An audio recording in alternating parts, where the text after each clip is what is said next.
نحمده ونصلي على رسول الكريم اما بعد اعوذ بالله من الشيطان الرجيم بسم الله الرحمن الرحيم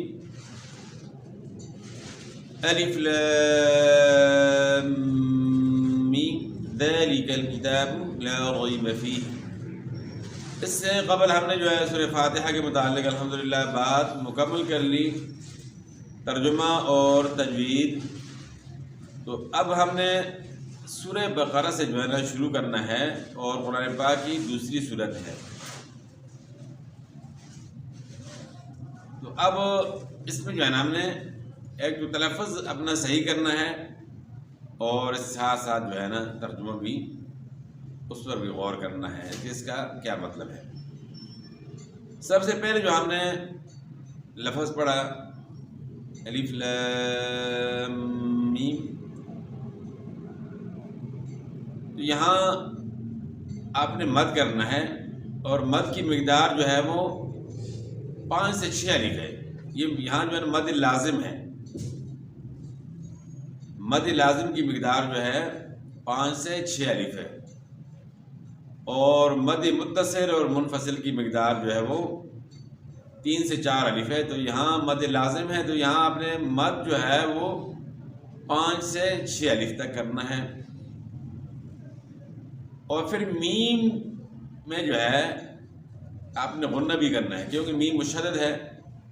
نون مشدد اور میم مشدد میں ہمیشہ غنہ ہوتا ہے، تو میم مشدد میں آپ نے غنہ کرنا ہے، اور غنے کی مقدار بھی 1 الف ہے۔ آگے ہم نے اس کے بعد جو ہم نے پڑھنا ہے ذالک الکتاب۔ ذالک الکتاب، یہ کتاب لا ریب فیہ، اس میں کوئی شک نہیں۔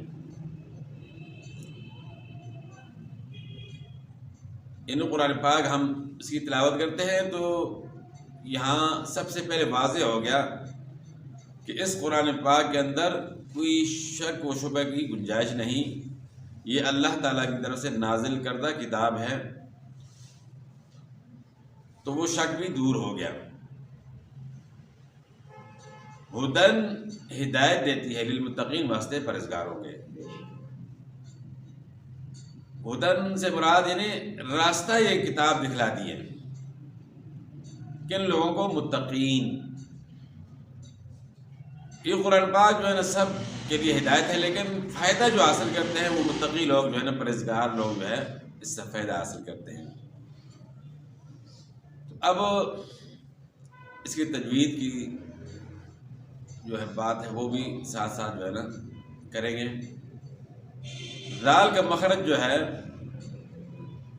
زبان کی نوک اور ثنایا علیہ کا کنارہ، تو کنارہ جو ہے اندرونی کنارہ مراد ہے، باہر والا کنارہ مراد نہیں ہے۔ ذال کا مخرج زبان کی نوک اور ثنایا علیہ کا اندرونی کنارہ، یعنی ثنایا علیہ اوپر کے جو 2 دانت ہیں سامنے والے، تو یہاں زبان کی نوک لگے گی۔ اور اس کے بعد لام کا مخرج جو ہے لام نون را، ان کا مخرج جو ہے زبان کا کنارہ اور سامنے والے اوپر کے دانتوں کے مسوڑے ہیں۔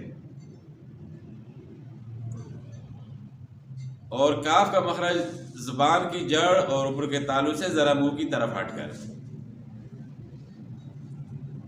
اور تا کا مخرج جو ہے زبان کی نوک اور ثنایا علیہ کی جڑ ہے، اور با کا مخرج دونوں ہونٹوں کا تری والا حصہ جب آپس میں ملے گا تو با کو ہم نے ادا کرنا ہے۔ اور اس کے بعد لام کے متعلق بات ہو گئی، زبان کا کنارہ اور سامنے والے اوپر کے دانتوں کے مسوڑے۔ تو اس کو یہاں ہم نے پڑھنا ہے لا، تھوڑا کھینچنا ہے، کیوں؟ لام کے بعد الف ہے، تو یہاں الف مدہ ہونے کی وجہ سے جو ہے 1 الف کی مقدار کے برابر ہم نے اس کو کھینچنا ہے۔ الف جو خالی الف ہوتا ہے، وہ الف ہوتا بھی خالی ہے، یعنی اس کے اوپر نہ زبر نہ زیر نہ پیش، اس کو الف کہتے ہیں۔ اور اگر اس کے اوپر زبر زیر پیش آ جائے تو پھر حمزہ ہوتا ہے، پھر الف نہیں ہوتا۔ تو یہاں الف ہے، لام کے بعد الف ہے، تو لام کو ہم نے کھینچنا ہے۔ الف سے پہلے زبر ہو تو پھر مد کرنا پڑتا ہے، اس کو مد اصلی کہتے ہیں، یعنی ایک الف کے مقدار کے برابر کھینچنا ہوتا ہے۔ تو یہاں ہم نے لا پڑھیں گے، یعنی تھوڑا کھینچیں گے، مد اصلی کریں گے۔ ریب، یا ساکن سے پہلے زبر ہے تو یہاں نرمی کے ساتھ ہم نے پڑھنا ہے یا لین کو۔ یا ساکن سے پہلے زبر ہو تو یا لین ہوتی ہے، اور یا ساکن سے پہلے اگر زیر ہو تو یا مدہ ہوتی ہے۔ تو یا مدہ کو کھینچنا ہوتا ہے اور یا لین کو نرمی کے ساتھ ادا کرنا ہوتا ہے۔ اور با کے متعلق بات ہو چکی کہ با میں دونوں ہونٹ آپس میں ملیں گے تری والے حصے سے۔ فیہ، فا کا مخرج جو ہے اوپر والے دو دانت اور نچلا ہونٹ، نیچے ہونٹ کا شکم اور اوپر کے دو دانت، یہ فا کا مخرج ہے، یعنی نچلے ہونٹ کا پیٹ اور اوپر کے دو دانت۔ تو فا کو اس طرح ادا کرنا ہے، فا۔ اور اب بعض علاقوں میں جو ہے نا فا ادا نہیں کر سکتے، وہ پا پڑھتے ہیں، یعنی کافر لفظ وہ کافر پڑھتے ہیں۔ وہ ان کی غلطی کیا ہوتی ہے کہ وہ دونوں ہونٹ آپس میں ملاتے ہیں اور نچلے ہونٹ کے ساتھ اوپر والے دو دانت نہیں لگاتے، تو ان کی یہ غلطی ہوتی ہے جس کی وجہ سے وہ فا کو ادا نہیں کر سکتے۔ اور اس کے بعد پھر یا کا مخرج جو ہے زبان کے درمیان اور اوپر کے تعلق سے ہے، اور ہا کا مخرج گلے کا آخر ہے۔ اور یہاں فی یا مدہ ہے، یا ساکن سے پہلے زیر ہو تو یا مدہ ہوتی ہے، اور یا مدہ میں مد ہوگا ایک الف کے مقدار کے برابر۔ ہدن، ہا کا مخرج گلے کا آخر ہے، اور دال کا مخرج زبان کی نوک اور ثنائے اولیاء کی جڑ ہے۔ للمتقین، لام کا مخرج زبان کا کنارہ اور سامنے والے اوپر کے دانتوں کے مسوڑے۔ میم جو ہے دونوں ہونٹ جو ہے آپس میں ملیں گے خشکی والے حصے سے، اور تا کا مخرج زبان کی نوک ثنائے اولیاء کی جڑ، اور پھر قاف کا مخرج جو ہے زبان کی جڑ اور اوپر کے تعلق سے۔ تو قاف کو آپ نے موٹا پڑھنا ہے، قاف پڑھنا ہے، کاف نہیں پڑھنا۔ کاف کا مخرج جو ہے پہلے بات ہو چکی کہ کاف کا مخرج جو زبان کی جڑ اور اوپر کے تعلق سے ذرا منہ کی طرف ہٹ کرے، اور زبان کی جڑ اور اوپر کے تعلق سے قاف کو آپ نے ادا کرنا ہے، موٹا حصہ جو ہے قاف کا، یعنی قاف کو آپ نے موٹا کرنا ہے۔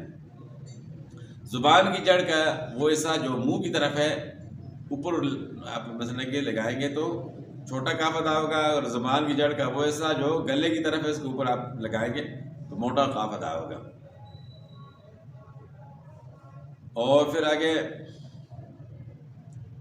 نون کو آپ ساکن کریں گے جب آپ وقف کریں گے، متقین۔ تو اب اس کو ہم نے اس طرح پڑھنا ہے، الف لام